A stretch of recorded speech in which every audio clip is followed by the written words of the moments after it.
You break a rule today, and the worst that happens is a fine, a phone call, maybe a few nights you'd rather forget. But for almost all of human history, breaking a rule could end your life, your name, or your place in the only group that kept you alive.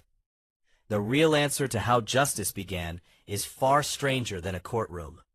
It starts with exile, blood, and a debt that had to be paid in something other than money. Think about the last time someone cut you off in traffic. Your jaw tightened. Your hands gripped the wheel a little harder. For a few seconds, some old, deep part of you wanted to make that person pay. That feeling is not new. It is not even particularly human. It is ancient. Long before laws were written down, before judges wore robes, before anyone thought to build a courthouse, small bands of early humans were already solving a brutal problem. What do you do with someone who hurts the group? There was no police force. There was no jail.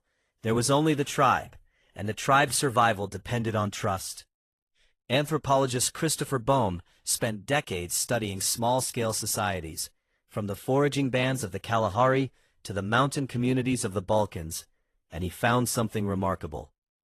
Most of these groups had no formal authority at all, no chief with absolute power, no king. Instead, they policed each other. Boehm called this reverse dominance hierarchy.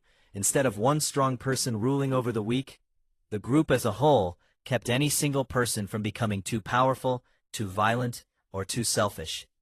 If someone stole food, lied to the group, or threatened another member, the response wasn't a trial. It was gossip first. Whispers, side glances, then open ridicule. This might sound informal. It wasn't. In small, tightly bonded groups, reputation was currency. It determined who you hunted with, who shared their fire with you, who you could trust to watch your back when something moved in the dark. Lose your reputation, and you lost access to almost everything that kept you alive. A single bad rumor could travel through a band of 30 people in a single afternoon, and once it landed, it stayed. Shame was the first punishment humans ever invented, and it worked because of something deeper than fear. It worked because of belonging. You are wired to care what others think of you. Brain imaging studies show that social rejection activates some of the same neural regions as physical pain. Being mocked by your group doesn't just feel bad. To your nervous system, it can feel like an injury. Your ancestors didn't need prisons to make punishment hurt. They just needed an audience. But shame only worked on people who still wanted to belong. What happened when shame wasn't enough? The next level was avoidance. People stopped sharing food with the offender, stopped including them in hunts, stopped speaking to them directly. In a world where survival depended entirely on cooperation, this silence was a quiet death sentence.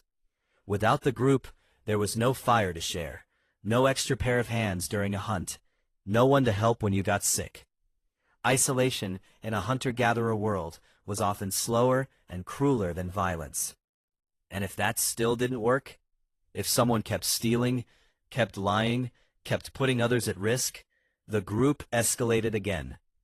Exile, banishment from the band, was in many early human societies close to a death sentence. You'd be alone in a landscape full of predators, disease, and rival groups who owed you nothing. Boehm's research suggests that in some societies, repeated serious offenders were eventually killed outright, often through a quiet, collective decision, rather than the action of one furious individual. Not rage, consensus. The group decided together that someone was too dangerous to keep, and the decision was carried out together too, so that no single person bore the guilt alone. This matters more than it sounds like it should. Punishment wasn't about one angry person getting revenge. It was the group protecting itself. Now picture a different scene. Tens of thousands of years later, settlements grow larger. Strangers start living near strangers. People who don't share blood, don't share history, don't even necessarily like each other. The old system, built on gossip and shared opinion, starts to crack. In a band of 30 people, everyone knows everyone's reputation. In a town of 3,000, they don't. This is where formal law begins to take shape, and it begins with a number. Around 1750 BCE, King Hammurabi of Babylon had a code of laws carved into a massive stone pillar, placed where the public could see it. 282 laws. Many of them followed a now famous principle: an eye for an eye, a tooth for a tooth. If you destroyed someone's eye, your own eye could be taken. It sounds savage by modern standards, but at the time, it was actually a step toward restraint. Why restraint? Because before written law, the response to harm often had no fixed size.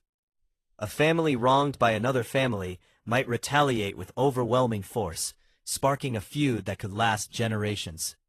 One stolen goat could end with two families locked in violence for decades, each side certain the other started it. Neither side willing to be the one who stops. Hammurabi's code put a ceiling on revenge.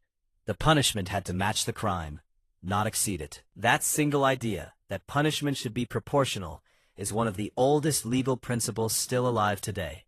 It's why modern courts weigh intent. It's why a small theft and a violent assault are never treated the same, even when both break the law. You can trace that distinction back through thousands of years, to a stone pillar in Babylon, and likely further back than that, to bands of early humans who understood, even without writing it down, that an unlimited response to harm was more dangerous than the harm itself. But Hammurabi's code wasn't equal for everyone. Punishments differed sharply depending on the social status of the victim and the offender. A crime against a noble carried a harsher penalty than the same act against a commoner or an enslaved person. Justice, even in its earliest written form, mirrored the hierarchy of the society that built it. It still does. Move further along the timeline, and you reach ancient Rome, where punishment became something closer to public theater. Crucifixion was reserved largely for slaves, rebels, and those seen as threats to Roman authority. Performed deliberately in visible locations along roads. The point wasn't only to kill the offender. It was to broadcast a warning to everyone who walked past. This reveals something uncomfortable about punishment across nearly every era of human history. It was never only about the individual being punished. It was about the people watching. Public executions, stockades in town squares, heads displayed on city gates.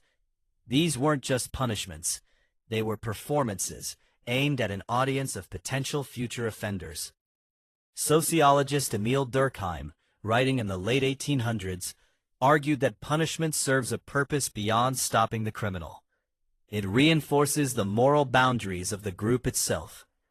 Every time a community punishes someone publicly, it reminds everyone watching what the group will and won't tolerate. The punishment isn't just consequence, it's communication. Does that sound familiar? It should. You've felt a version of this your entire life. Think about the last time you saw someone publicly called out online for something they did. Maybe it was minor, maybe it wasn't. But notice the pattern. Comments pile up. Strangers pile on. People who have no personal connection to the situation feel compelled to add their voice to the pile. Psychologists who study online shaming point out that this behavior echoes something very old. It's the same impulse that drove gossip in a hunter-gatherer band, just amplified by a network of millions instead of a tribe of 30. You don't need a courtroom to feel the pull of ancient justice. You only need a comment section. There's a reason this impulse never fully disappeared. Punishing wrongdoers, even when it costs you something, appears to be deeply rooted in human psychology. Researchers studying cooperation, including economist Ernst Fehr, ran experiments showing that people will pay a personal cost just to punish someone who cheated the group, even when they gain nothing material from it themselves. Fehr called this altruistic punishment. You're enforcing a rule on behalf of everyone, even strangers, even when it costs you. That urge you feel when you see someone cut in line, or take credit for work they didn't do, or cheat in a game with your friends. That flash of anger isn't really about you. It's about fairness itself. Your brain treats unfairness as a threat to the group, and something ancient inside you still wants to respond the way your ancestors did. Step in, push back, restore the balance. Of course, the methods have changed almost beyond recognition. No one is exiled into a predator-filled wilderness for stealing a phone charger. No one's eye is taken for breaking a vase. Modern systems have replaced collective consensus with courts, replaced public executions with private incarceration, replaced gossip networks with surveillance cameras and paperwork. There's even a strange irony hiding in this transition. The more formal punishment became, the more private it became too. Executions moved from town squares to closed rooms. Sentencing became a matter of records and case numbers instead of public spectacle. In some ways, justice grew quieter, even as societies grew larger, as if the audience that once stood in the square had simply moved somewhere else. It moved online, into headlines, into group chats, into the comments section underneath a news story about someone's worst day. But strip away the formality, and the bones of the system are the same. A wrong is identified. A group decides how severe it is. A consequence is applied that's meant to be proportional. And somewhere in the back of the process, even if no one says it out loud, there's still an audience, watching, learning what the group considers acceptable and what it doesn't. The next time you feel that flash of satisfaction when someone gets what's coming to them, even in something as small as a parking ticket for a car that's been hogging 2 spots, notice what's actually happening. You're not just witnessing a rule being enforced. You're participating in a ritual that's been running in one form or another for tens of thousands of years. A ritual designed to answer one question that never stopped mattering. What happens when someone breaks the trust the group depends on? You break a rule today, and the consequences might look nothing like exile or a stone tablet of laws. But somewhere underneath the fine, the phone call, the nights you'd rather forget, the same ancient machinery is still running. The one that decided who could stay, who had to go, and what the group would never forgive.